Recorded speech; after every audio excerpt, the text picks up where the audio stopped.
Welcome back, viewers. So with me in the studio right now is Evon Idahosa, and she's one of the organizers of the Bring Back Our Girls New York chapter.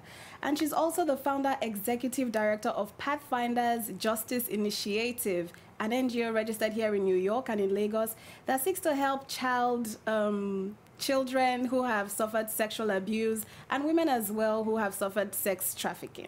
Welcome to the studio, Evon. Thank you. Thanks for having me. You're welcome. So we obviously have to talk about the Bring Back Our Girls situation. Have you guys been following up on the girls, the location of the girls?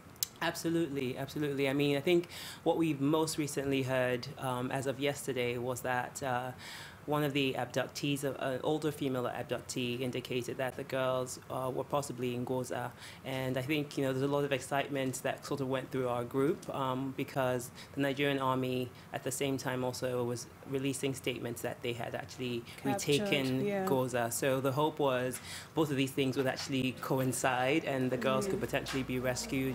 But from what we understand, the girls were not located there. And so the question now remains, you know, where are they? When are these girls coming back? And I think my primary concern was that within the 6 weeks that the election was postponed, my thought was that this was the greatest chance of actually getting them back, because there was a lot of initiative, a lot of incentive on the part of the government to get them back. So there's some disappointment, I think, in our camp, but we're still hopeful.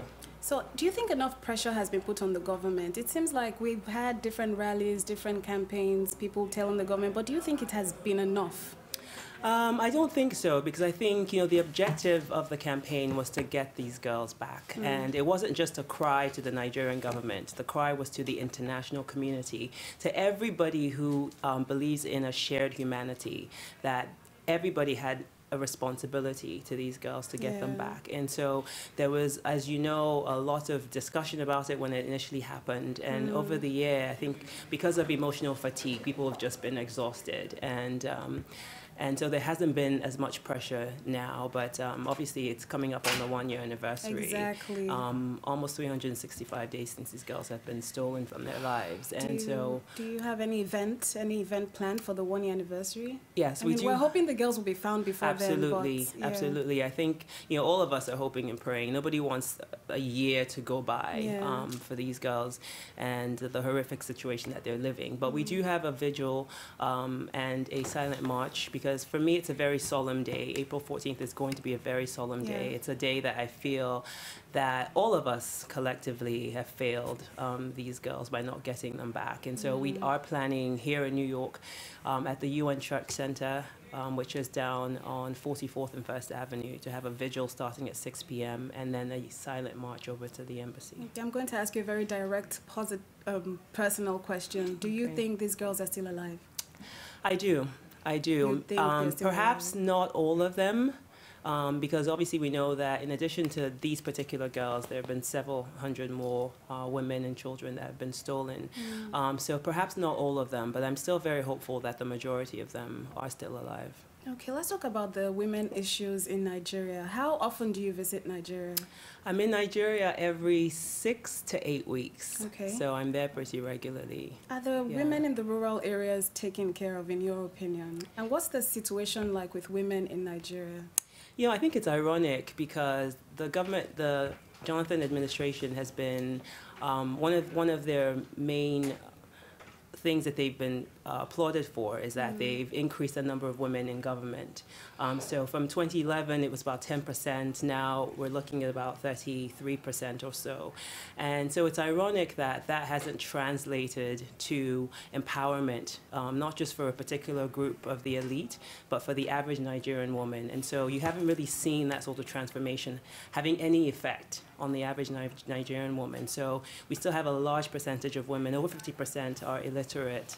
There's girl-child education that's still a huge issue, particularly in the north of Nigeria. We have sex trafficking that's a big issue, particularly in my home state, Edo State, which is I know that we're obviously working to try to eradicate some of these things, but I think that there's still so many things. Female genital mutilation. There's, you know. Maternal mortality rates were the second highest in the world. So the world is not necessarily the best place for the woman at this time, but I'm hopeful that that things will start to change because they have to. The world in general? Yes. Or just Nigeria? The world in general, but particularly in the developing world. But who is following up on the government? I feel like there are no groups doing enough to ensure that the female Nigerian, we're talking Nigeria now, the female Nigerian is well catered for. And does your NGO do any sort of follow-up with the government to find out what they have in place for women?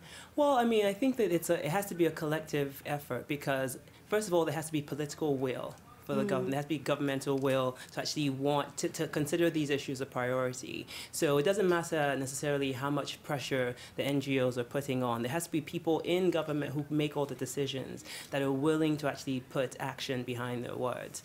And so, but regardless of that, and that being said, I think NGOs still have a responsibility. And so groups like mine lobby both here in the United States and in Nigeria to see how we can try to present our issues as pressing and urgent, because we know that when you empower a woman, you can change and transform a community. Right. So have you been following the elections today? Yes, I mean, absolutely. Nigeria decides today. Absolutely. And tomorrow, I guess, because because we know it couldn't have been simple. I mean, this is Nigeria. Right? We know have you been following? Yes, absolutely. I've been following them. In Edo State, you're from Edo State. Do you have like feedback from family and friends? Maybe I've had family members who have been at the polls for probably maybe 6 or 7 hours today, because there were issues, obviously, as I'm sure you heard, with the with some PVC, of the PVC cards and the card readers, and then with accreditation and coming back, and then so. We're still there because, all the people in my family and some of my friends were convinced that this is an opportunity for us to get our voice heard. And so it's been slow, but we're committed to the process. What do you think of the female presidential candidates? Honestly, I have to tell you that... how do you feel that there's just one female presidential candidate? Yeah. I mean, I guess it's better than none. True. And it's ironic because I mentioned her name, to friends and family members, and a lot of people are like, who are you talking about? Yeah. And so she hasn't, I don't think, had the sort of platform that I think that she deserves. I think that she's a woman who feels very strongly about having everybody's voice heard, which is so important in Nigeria. It's not just a small percentage of the elite that get their voice heard. And so for that, I really applaud her. And it's unfortunate that I think that that she's not going to get the platform to do what I think she has the potential to do. Do you think she should have started on a smaller scale? Maybe started at the gubernatorial level and then tried to be president in 4-8 years? Why? I'm just asking.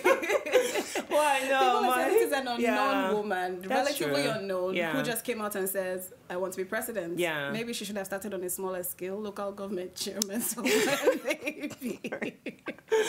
Yeah, I mean, maybe. I think there's a way to obviously build a following, and perhaps she didn't use that platform or that avenue. But, I mean, for me, I think that the fact that she's actually, she's courageous enough to believe that there is the potential that she can have her voice heard is something to applaud, I think, particularly for Nigeria.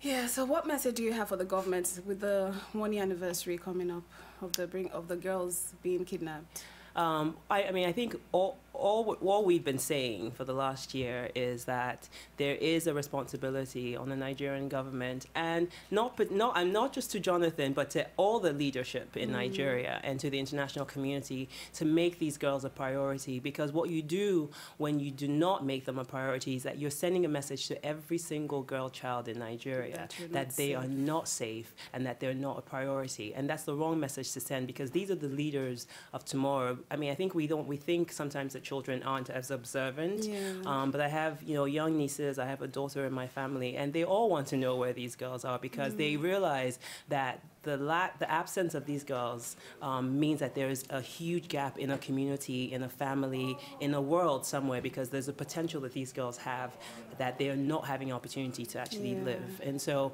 my message is that, and my encouragement to the government is that even if we haven't found them yet, we are still hopeful that the girls will be returned, and we hope that that in turn translates to sense of urgency on your end, because the reality is that at least 17 parents have died as a result of really heartbreak and stress and preventable diseases that didn't have to be. Exactly. And so the national security is a huge priority in Nigeria, and that includes the return of these girls. Yeah. You heard about the school being remodeled, right? And they're going all out. They're talking about solar power, energy, state-of-the-art library. Is that a little, I don't know, is it extreme? Because they're really going all out for this school. Yeah. And it's like, these girls have not been found. They're trying to rebuild the school in their community. What message is that passing across? Yeah.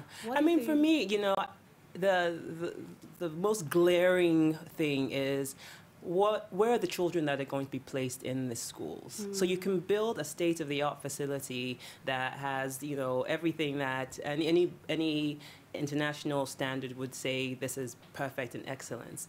But where are the children that are going to be put in the schools? And so if you cannot secure a home, if you cannot secure a particular area for children to actually feel safe, then I don't see what the point is of building something at international standards. There has actually been no proof of heightened security in these regions. Just last week, 300 women and children were kidnapped from Damask, I think. And even though the government is denying it, they're saying they're not denying it completely. They're just saying 300 is not the number, that it's less than 300. So security hasn't been done or heightened in this area. So for them to build a state-of-the-art facility is a bit worrying, because it's then premature. They can go into they can go into the school again, regardless of how fancy it is. Okay, for those who want to join the march in a few weeks, where should they meet you? Where should they meet up with the group? Well, you can definitely contact us on Facebook. You can look me up on Facebook, or look up our Bring Back Our Girls NYC page on Facebook. Okay. There's also bringbackOurGirls.us, which has a list of all the different marches that are being organized around the world. So if you're not necessarily in New York, but you're in DC, there is a march that's being arranged there. And so if you look up BringBackOurGirls.us, it'll provide you with all the details. Okay, thank you so much for joining us today. Absolutely. Evon. And that was Evon Idahosa, one of the organizers of the Bring Back Our Girls New York chapter. We still have reports of the ongoing elections for you, so stay tuned and we'll be right back.